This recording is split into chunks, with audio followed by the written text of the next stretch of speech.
Confused about CPP? Don't worry. In this video, I'll explain the basics of CPP, including funding and deductions. We'll also discuss the best time to start taking those benefits. Holy banana bread, let's do this. The Canadian Pension Plan, or just CPP for short, it's like a savings account for your golden years. Think of it like putting money away every month, so when you're ready to retire, you can access those funds and live, well, almost comfortably without having to rely solely on government assistance. It's like having your own personal pension plan to fall back on, hence of course its name. The Canadian Pension Plan may seem like a no-brainer at first glance, but there's more to it than meets the eye. For instance, did you know that if you're employed, the CPP contributions are split between you and your employer? That's right, your employer chips in on half the amount, making it a bit of a deal. But if you're self-employed, you're on your own, and you have to pony up the whole amount. Don't worry, it's not like you're paying double the CPP, it's just that the non-self-employed worker is paying half. And that's just the tip of the iceberg when it comes to the Canadian Pension Plan. Stay tuned to learn more, like when is the best time to start drawing your CPP? Before we start drawing on that pension, tell me in the comments if you have a retirement plan in place. Thank you for dropping in on the home of free financial content on YouTube.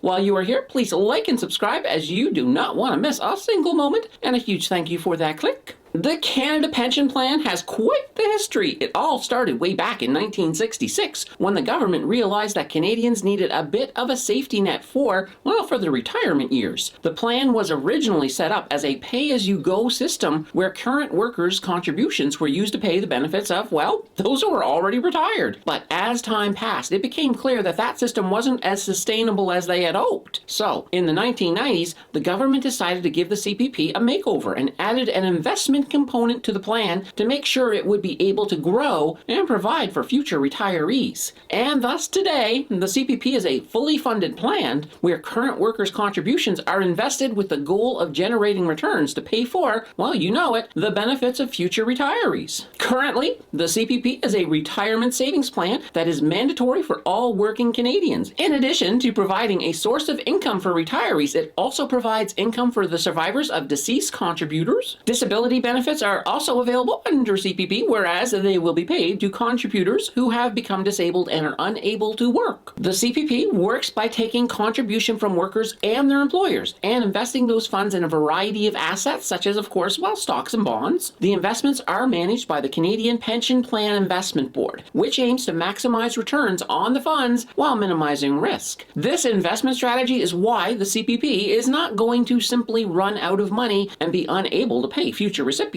In 2023, you will have 5.95% deducted from each paycheck for this. If you are self-employed, you're paying 11.9%, because remember, you're paying both sides. There is a maximum, though, that you can pay in each year. In 2023, it is $3,754.45. If you pay more than that, then you will receive a credit on your taxes for anything above and beyond that, a maximum amount. The amount of CPP benefits you will receive upon retirement is based on how much you've contributed to the plan over the course of your working life and how long you've been contributing. In calculating the amount of CPP benefits you're eligible to receive, there is an option to exclude a certain number of years. The DROPO provision allows you to exclude low or zero earning years from the determination of how much you will get. Currently, the number of years that can be dropped out at 65 is up to 8 years. This means that if you have low or no earnings during any 8-year period in your working life, you can opt to exclude those years. This can increase your overall pension amount. Nothing wrong with that. I did say up to 8 years. If you draw your CPP early, you get a little bit less dropout years. So if you draw at 60, instead of the 8 years, you'll only be able to exclude up to 7.14 years. And that's based on a 17% of your working years before you draw CPP. At 70, it is still just the 8 years you can drop. If for whatever reason you do not want to drop any years, that is an option as well. The other factor is that you get less pension if you take it early. In fact, you lose 7.2% of your pension per year you take it early. That means at 60, you lose 36% of your pension. Of course, overall, you're going to be taking it for a longer period of time. If you choose to take it late,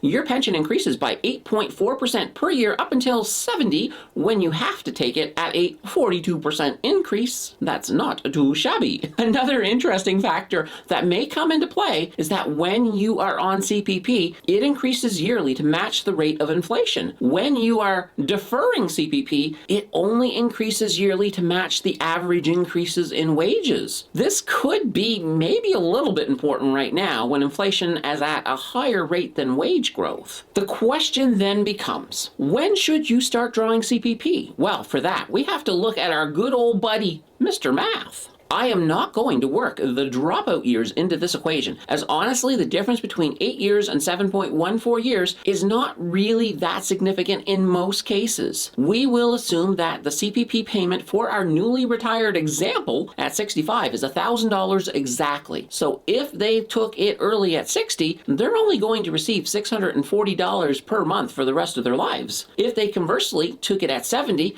they would receive $1,420 per month. Normally, the wage inflation rates are not important because they are usually close. In fact, in 2021 in Canada, the average rate of inflation was 3.4%, and the average wage growth in that same year was also, 3.4%. However, one pandemic later, and those numbers could play a role for someone in the CPP range and considering taking it, nowish. For our example, we will ignore inflation and wages for now. Let's just look at total dollars based on how long they live.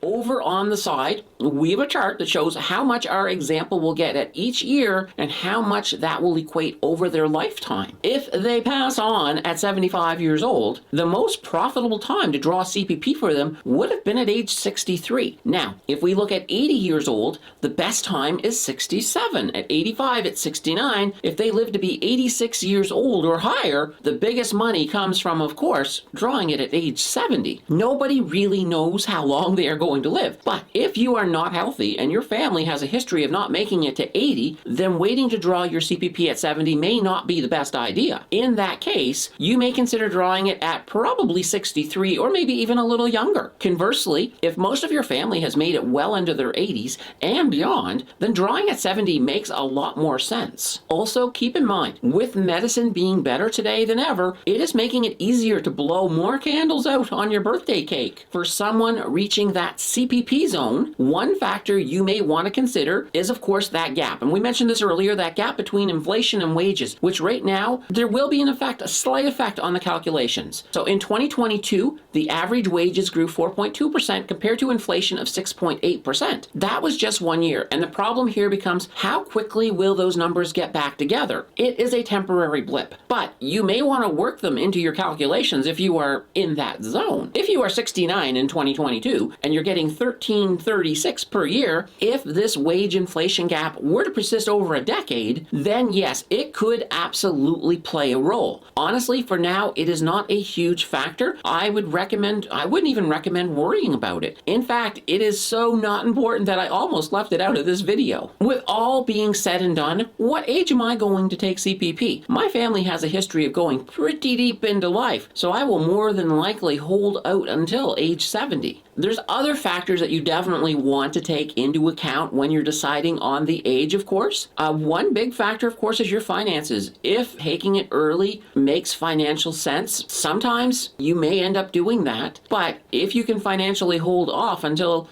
older, most times, in most cases, that is going to be the better option. It does not have to end here. Check out Jill's video on taking a financial inventory that I will link on the left. Otherwise, check out the video on the right that YouTube thinks you will like. Your click will decide who is right, and I will see you in the next video.